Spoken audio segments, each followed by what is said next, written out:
Listen to me. If there was a wise man who would ever think of this, they would say in order to be superior to the man, you've got to be the man. For I am the man himself.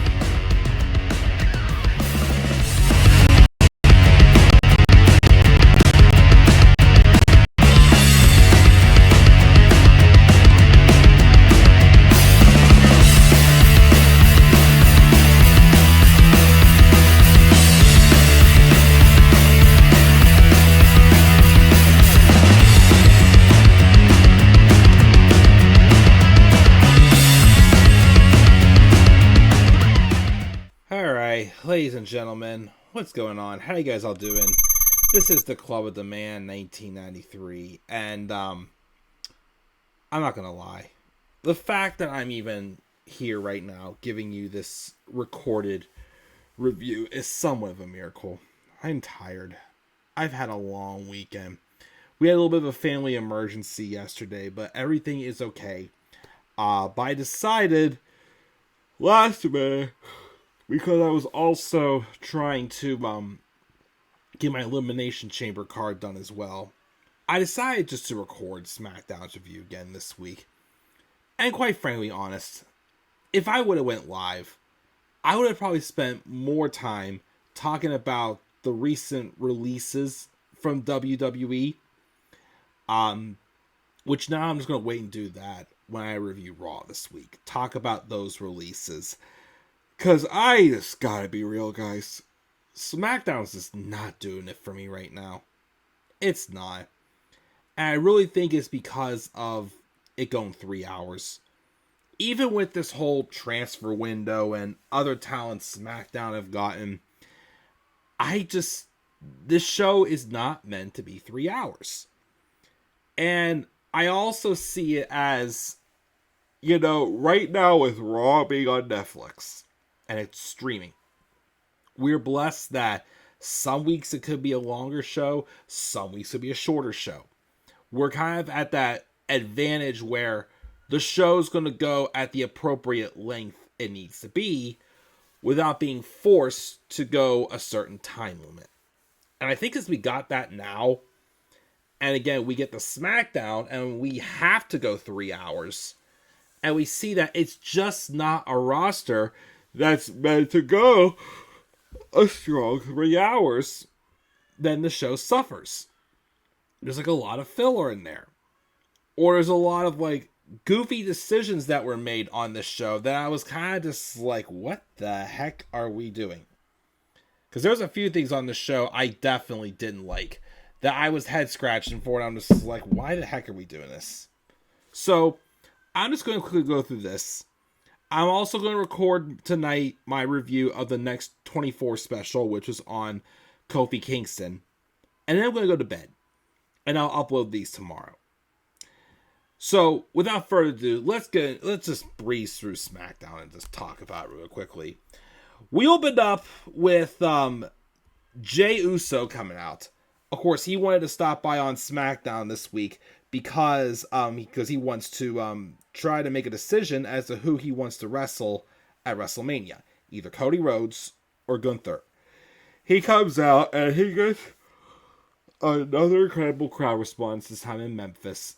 Does the whole thing, replay, restart the music and still, yeet and whatnot because the crowd absolutely loves Jey Uso. Quit saying that he was a mistake to win the Rumble. He was not. But he comes out here, does his usual spew, and then he says he wants Cody Rhodes to come out. Of course, Cody gets the ring and told, I'm proud of you. We could make magic happen together. We face each other at WrestleMania, blah, blah, blah. But of course, Jay's still saying that he has no clue who to pick. And then Jacob Fatu and Tama Tonga come out, and they brawl. And it basically just sets up for a main event tag match later on in the show. We'll talk about that at the end. So that's basically all it was there. We also had some qualifying matches for the Elimination Chamber. First one for the women. Bianca Belair did defeat Piper Niven. Bianca had a nice KOD on Piper Niven to get the win. Of course, we figured she was going to be in the chamber and could be a favorite to win also as well, but we'll have to wait and see, of course. Carmelo Hayes was also in Nick Aldis' office saying, let's see, there's an opportunity. He doesn't want to hear it. And then he says, you're going to fight a talent from Raw that's upset with him. And it was Akira Tozawa, because Tozawa was the guy that Hayes attacked on his way into the Royal Rumble and didn't get to participate in the Rumble, so he wanted to fight him. Newsflash, though, Carmelo did defeat Tozawa. I did think maybe they pull the upset and give Tozawa the win, but that's, of course, not, of course, at all what happened. Oh yeah, and then this I didn't like at all whatsoever. So DIY comes out and first, talks about their win over the Motor City Machine Guns. And then Pretty Deadly come out saying, after all we've done for you, we deserve a tag title match. And DIY is like, no. Nick Aldis comes out and says, you don't get to say what happens, but I'll give you a chance to earn one if you beat DIY. So they have to beat the tag champs to get a shot at the tag titles. And that's exactly what happened. In a stupid looking match, it just made DIY look like chumps. Pretty Deadly I'm not even a fan of. And they're just for no reason giving them a tag title shot against DIY. Like this made DIY look stupid. With how they just pinned them like idiots. And of course, they also had the thing where what's it called now? The thing where it's like, okay, they have to beat the champs to earn a title shot, which is also stupid. And plus two, who the heck wants to root Pretty Deadly right now? Not me, for sure. So that's happening in the future. DIY versus Pretty Deadly. Tag team wrestling is just dead in 2025. Andrade has a backstage segment saying with the Miz, saying he learned a lot from Miz, especially how to beat him and whatnot. And then Miz runs into Cody Rhodes, tries to get into his head about him and Cody fighting each other at WrestleMania. Drew McIntyre then comes out before his qualifying match. Drew McIntyre is officially on SmackDown. LA Knight and Jimmy Uso also cut promos before their match. LA Knight also kind of took a little shots at the rumors of that he was trying to get his moves in, and it caused a mess up with Drew's elimination at the Rumble. But apparently cooler heads have prevailed between them. But there was kind of some shots fired between that. Jimmy Uso, though, had a pretty good promo in there, I felt.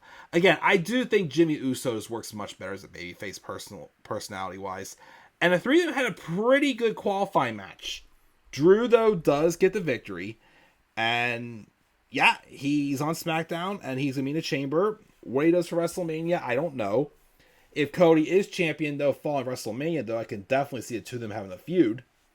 Drew kind of does have a victory against Cody within the past few years, so they could go with that. Damian Priest finds out also backstage that he's going to be in a qualifying match with Braun Strowman and Jacob Fatu next week. Kind of want Braun to win, because the idea of them doing a Damian Priest and Jacob Fatu match at Chamber actually sounds pretty cool. Plus two, I don't think Jacob should be in Chamber, because he's definitely not going to win yet. But, so yeah, he shouldn't be eating a pin. So don't put Jacob inside Chamber. Again, have Braun honestly win, him be in the Chamber. He's not going to win. John Cena's still going to win. We also have Kevin Owens having a promo explaining why he attacked Sami Zayn. He said he had trauma from all the pain he went through in that match against Cody. But all Sami Zayn did was just come out there and stand there and watch. And he says he's horrified Sami did that. He's a bad friend and a disgusting human being, and he'll never forgive him. But he will make him pay. So like I said, we are going to be getting a match between them at WrestleMania. This is where Carmelo Hayes beat Akira Tozawa and did the whole shovel motion. We got another recap of Roman Reigns getting attacked by Seth Rollins at Rumble, and that there's no timetable for his return. I thought maybe he was going to be in Chamber, but based off the qualifying matches, does not look like he's going to be in there.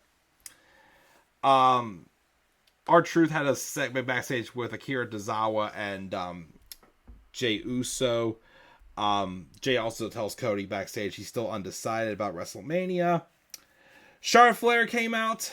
She got a little bit better reception than she did in Cleveland. She just starts, talking how, she's great and whatnot. She lives rent-free and, she earned the Rumble win, blah, blah, blah, this, and that. Also, Charlotte just starts looking old, if I'm being honest. Tiffany Stratton came out and basically tries to pitch a reason for Charlotte to pick her. But she seems to be giving Tiffany more of a shot because she said impress me in your match against Nia Jax next week. They're going to have the title match next week with Nia and Tiffany. I guess put that away. Speaking of which, Nia's buddy Candice then lost to Alexa Bliss in a qualifying match. There was a tease again of the Wyatt 6, so obviously at some point Alexa Bliss will be joining the Wyatt 6. Chelsea Green is told she's going to be getting a chance to qualify for the Chamber match next week, which I feel like she could since it's going to be in Toronto. She should get in there. And everybody also wants a piece of her United States Championship. Street Profits kind of promo about how they're pissed off with all these strangers coming in and taking their opportunities, and basically showing a more serious side to them. I don't know if they're really heels yet or not since they attack both DIY and Motor City Machine Guns, but, it's whatever. And then the main event, Cody and Jay beat Jacob Fatu and Jey Uso. But then out of nowhere, Sikoa runs in and spikes Cody with the Samoan spike. And I'm like, why? Why are we doing this match yet again? Who knows? Again, I'm just done with Sol, though. Again, he has nothing on the table for me. He's gained nothing from being, the rip-off tribal chief. And again, as like this episode of SmackDown, I just don't care. I don't care. Not much really interests me.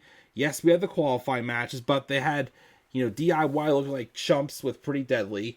Sikoa going after Cody again. Why? I don't understand why at all. And, just not much going for me. Again, 3 hours is too long.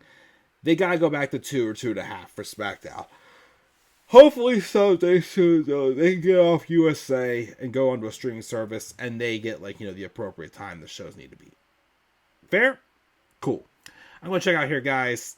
As far as what grade goes, I have no clue, but I'll probably put it in the description box once I upload this tomorrow. So, guys, once again, slap a like on the video and subscribe for more content on my channel. Follow me on Twitter at @thecluboftheman93 and Instagram at @thecluboftheman1993. Leave thoughts down in the comment section also as well. Are you guys just done with SmackDown right now or just not interested? You guys let me know. And until then, guys, I'm checking out. I'll catch you all later. Have a great rest of your night, and do not forget, in order to be superior to the man, you've got to be the man. And for I am the man himself. And that is not just an opinion, my friends. That is a fact of life. Yeah! Good night, guys.